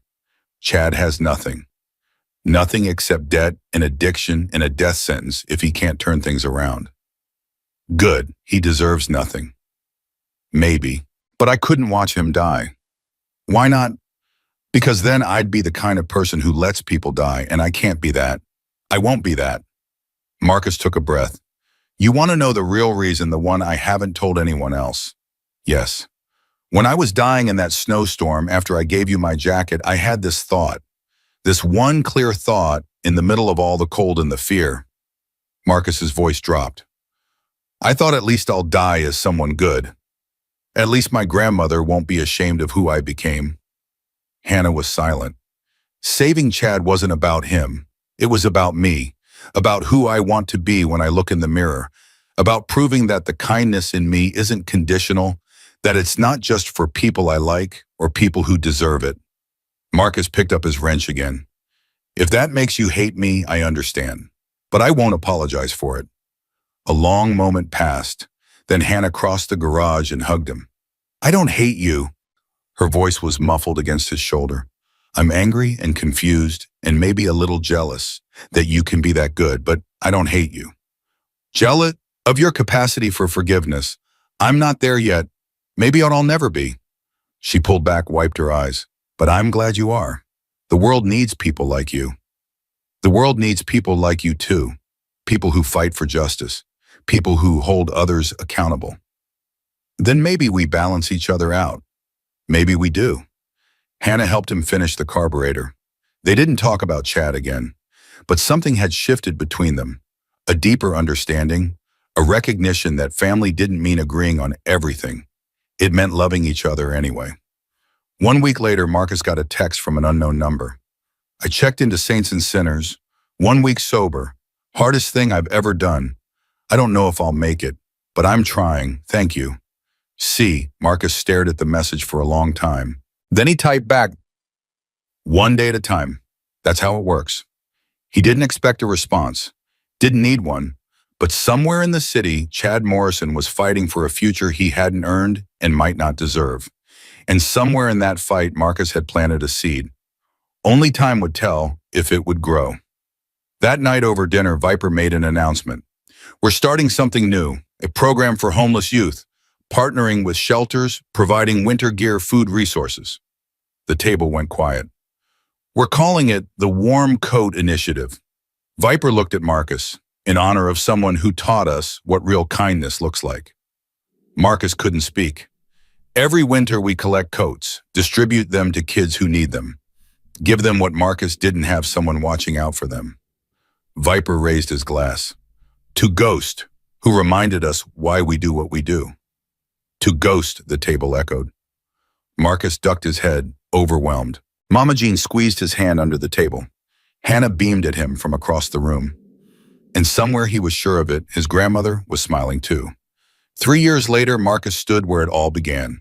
The abandoned laundromat was gone now, demolished 6 months ago. In its place rose a 3-story building with fresh paint and warm lights glowing in every window. The Ghost House. The name was carved in stone above the entrance. A shelter for homeless youth. Beds for 50, hot meals 3 times a day, counselors, job training, educational support. Everything Marcus had needed and never had. You ready? Viper appeared beside him, holler turned up against the December wind. I've been ready for 3 years. Then let's do this. The grand opening ceremony drew a crowd Marcus never expected. Local news crews, city officials, representatives from other shelters across the state, and filling the front rows, every member of the Hells Angels Detroit chapter, dressed in their best leather patches, gleaming. Hannah sat between Mama Jean and Gears, beaming. 20 years old now, 2nd year of law school at Michigan, already clerking for a judge who specialized in youth advocacy cases. Marcus approached the podium. His hands were steady. His voice was clear. 4 years ago, I was dying in a snowstorm. The crowd went silent. I was 17, homeless, invisible. I'd been sleeping in the building that used to stand on this spot, surviving on scraps and willpower. And I was running out of both. He paused, let the weight of it settle. Then I met a girl who was dying faster than me. I had a choice. Keep my coat, save myself, let her freeze. Or give away everything I had and hope for the best. His eyes found Hannah's. She was crying, smiling through it. I chose to give, not because I was brave, not because I was smart, because my grandmother raised me to believe that being good matters more than being safe. A murmur rippled through the crowd. That choice should have killed me. I collapsed in the snow 2 miles from here, my body shutting down. But someone found me. Someone cared enough to search. And that someone gave me something I'd lost a long time ago. Marcus looked at Viper. A family? Viper nodded once. That was enough. The Ghost House exists because nobody should die alone in the cold. Nobody should have to choose between freezing to death and giving away their only protection. Every kid who walks through those doors will have what I didn't, a warm bed, a hot meal, and people who see them. Who care? who refused to let them become invisible. He gripped the podium. My grandmother used to say that the coldest nights show you who has the warmest heart. She was right. And tonight, in her memory, we're going to prove that Detroit's heart is warmer than any winter. Applause erupted. Marcus stepped back from the podium as Viper took his place to continue the ceremony. Hannah intercepted him before he could slip away. That was incredible.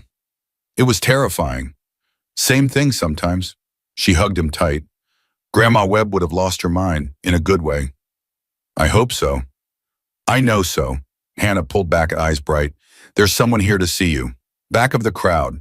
I told him to wait until after your speech. Marcus frowned. Who? See for yourself.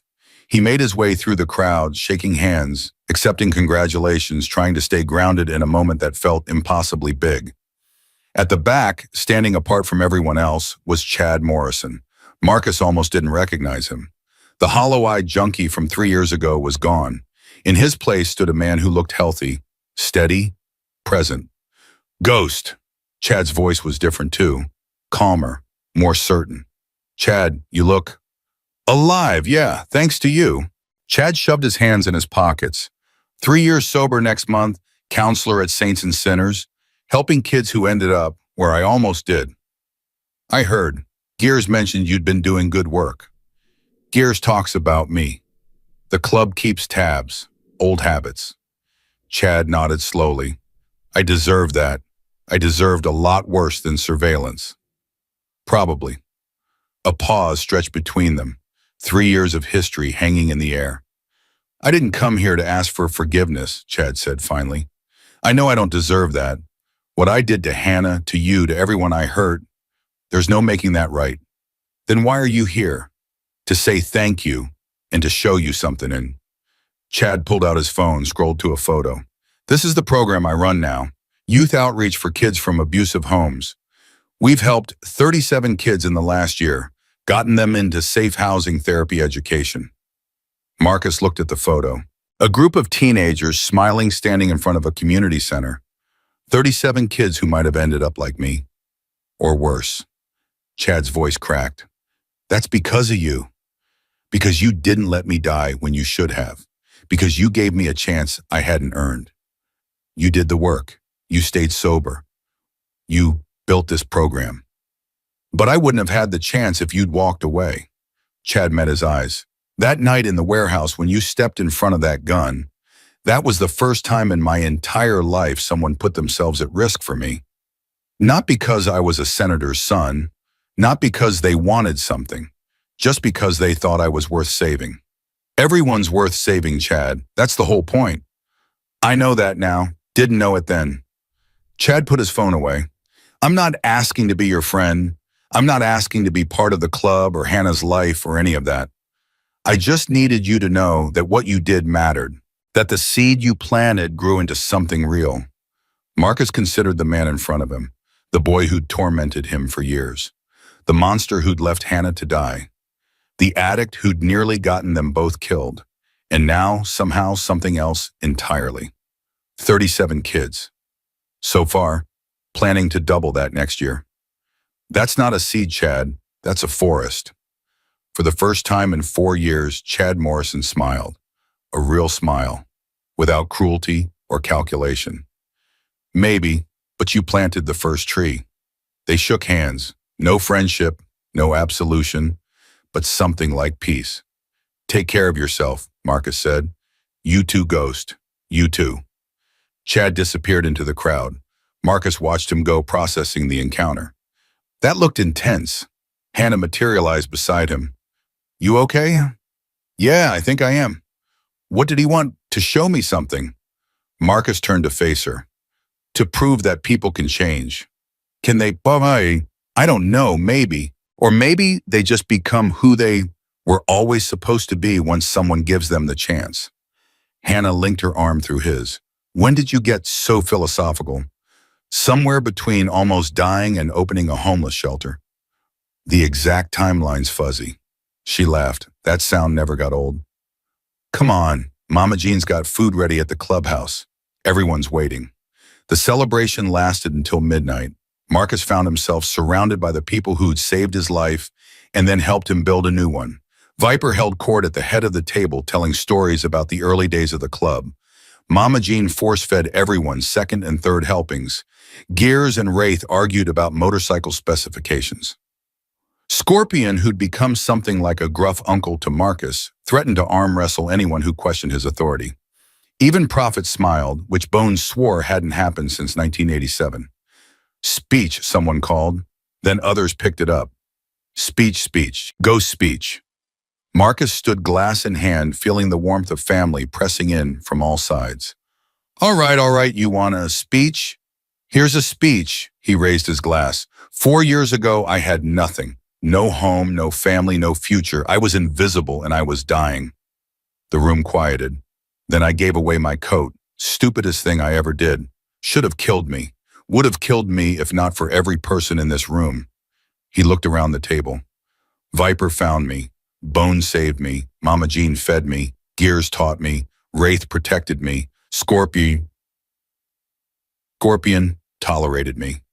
Still do, Scorpion grumbled. Barely. Laughter rippled through the room. Hannah showed me what family looks like. Real family. The kind you choose. The kind that chooses you back. Marcus's voice thickened. And Prophet? Well, Prophet predicted I'd give this exact speech word for word 3 years ago, so I'm just fulfilling destiny at this point. It's a gift, Prophet said dryly. More laughter. Here's the truth. Everything I have, everything I am, started with a coat. A coat my grandmother gave me. A coat I gave away. A coat that hangs in Viper's office, now reminding all of us that sometimes the biggest things come from the smallest choices. He raised his glass higher. To the Hells Angels, to the Ghost House, to second chances and warm coats and family that doesn't give up. His voice broke slightly. To my grandmother who taught me that being good matters more than anything else. To all of it, Viper echoed. The room raised their glasses as one. To all of it. They drank. Marcus sat down. Hannah squeezed his hand under the table. Your grandmother's watching, she whispered. I guarantee it. You think, I know. She's probably crying and laughing and telling everyone in heaven that her grandson's an idiot, but she loves him anyway.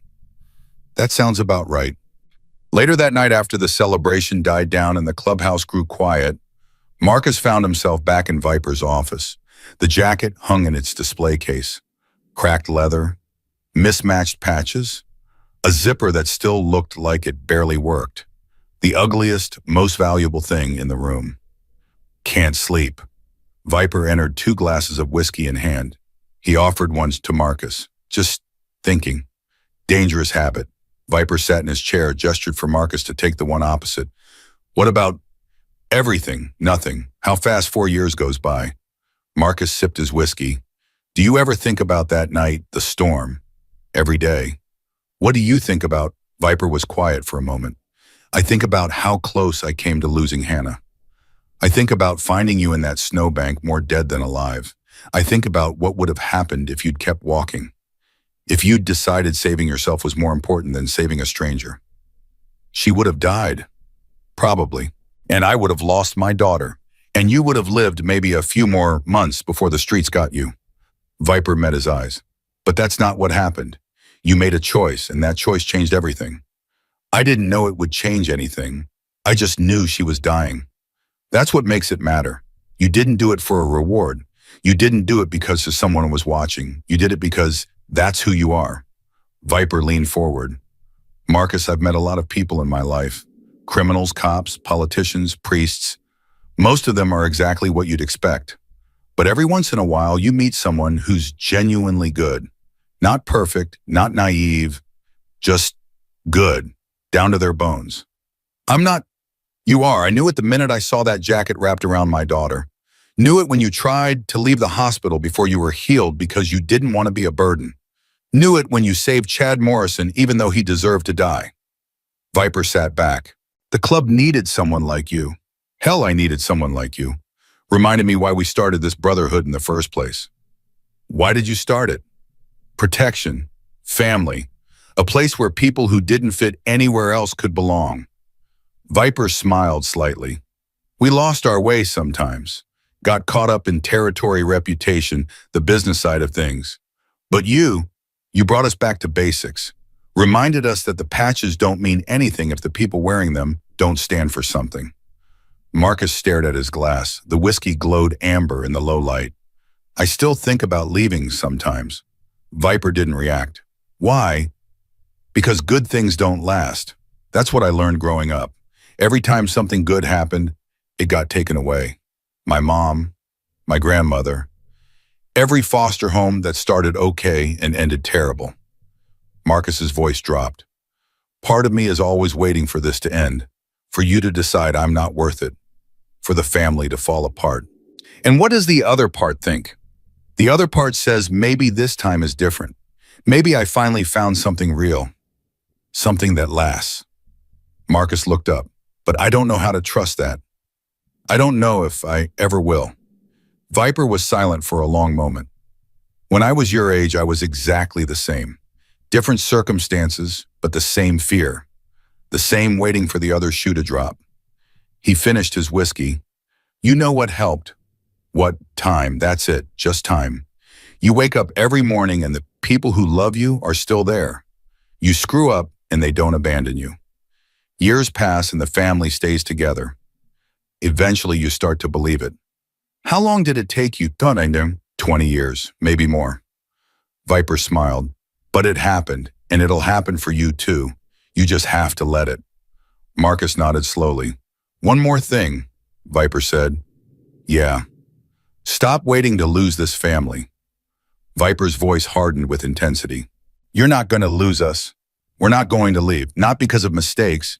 Not because of fear. Not because of anything. This is permanent, Marcus. This is forever. You need to start believing that. I'm trying. Try harder.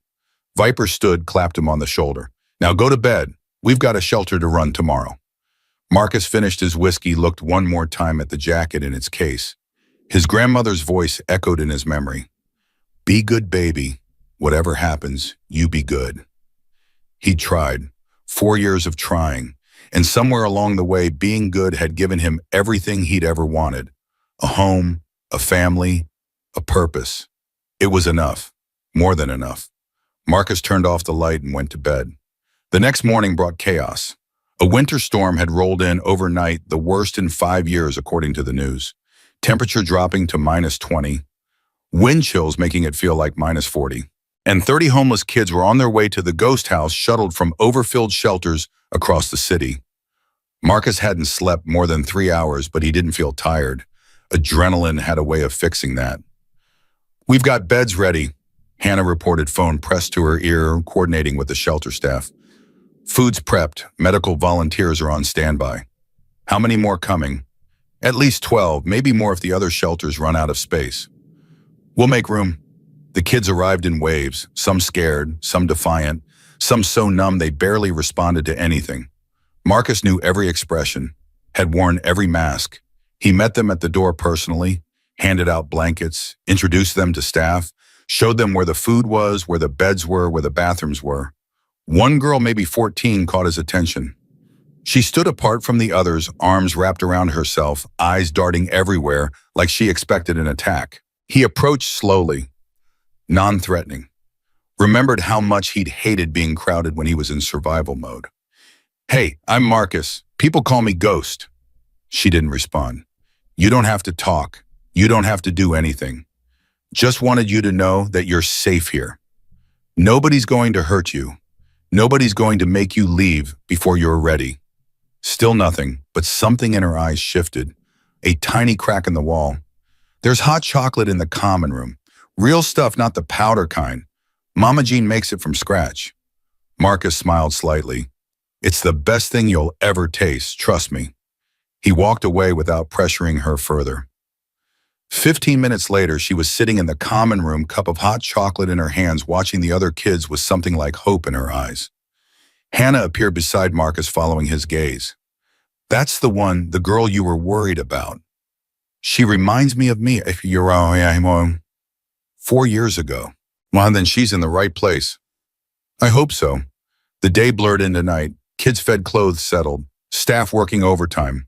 Marcus putting out small fires everywhere, a fight between two boys over bed placement, a girl having a panic attack in the bathroom, a volunteer who didn't understand why some kids couldn't make eye contact.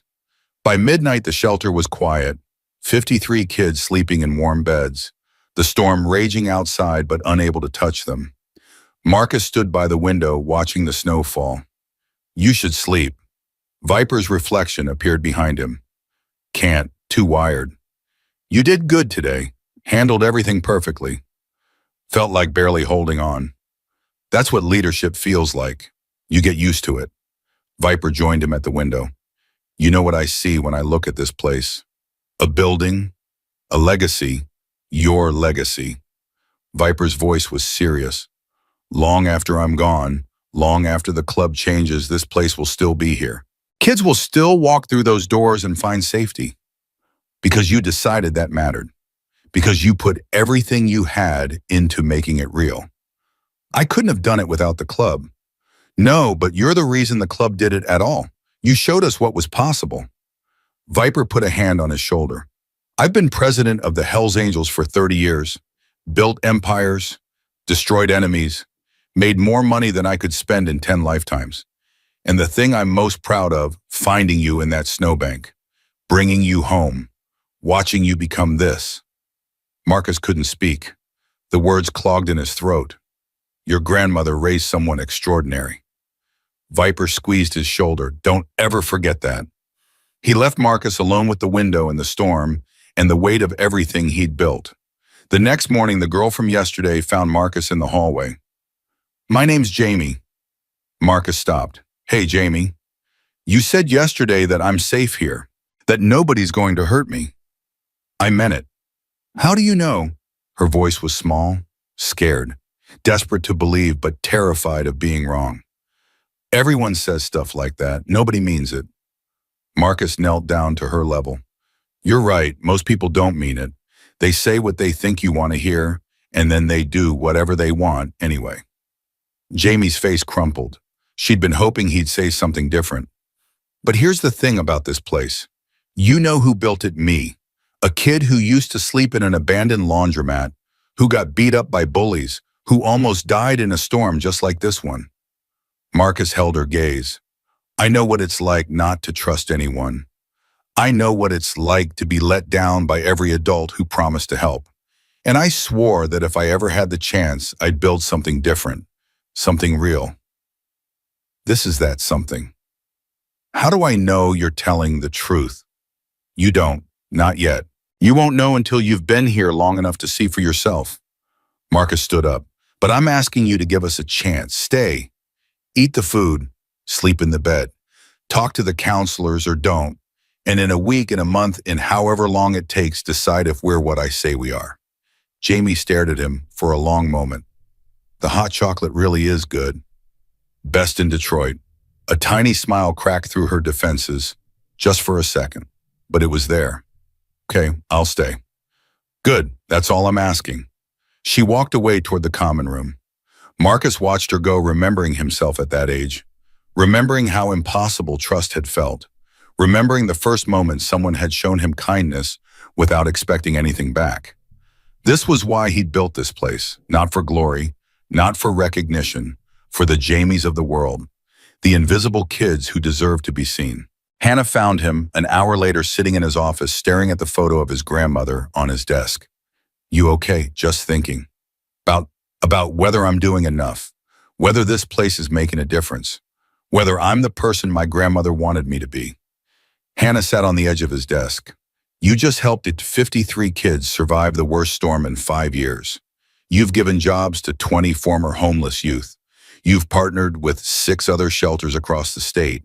You've raised millions of dollars for programs that didn't exist before you started talking to people. It doesn't feel like enough. It never will. That's how you know you're doing it right." Hannah picked up the photo. "She's beautiful. Your grandmother. She was everything. Tell me about her, something you haven't told me before." Marcus thought about it. "She used to say that kindness was a seed, that you plant it without knowing what'll grow. Most of the time, nothing happens. The seed dies or the ground's too hard or something else goes wrong. But sometimes every once in a while it grows into something bigger than you ever imagined. The Warm Coat Initiative. Yeah, the ghost house too. Chad's program.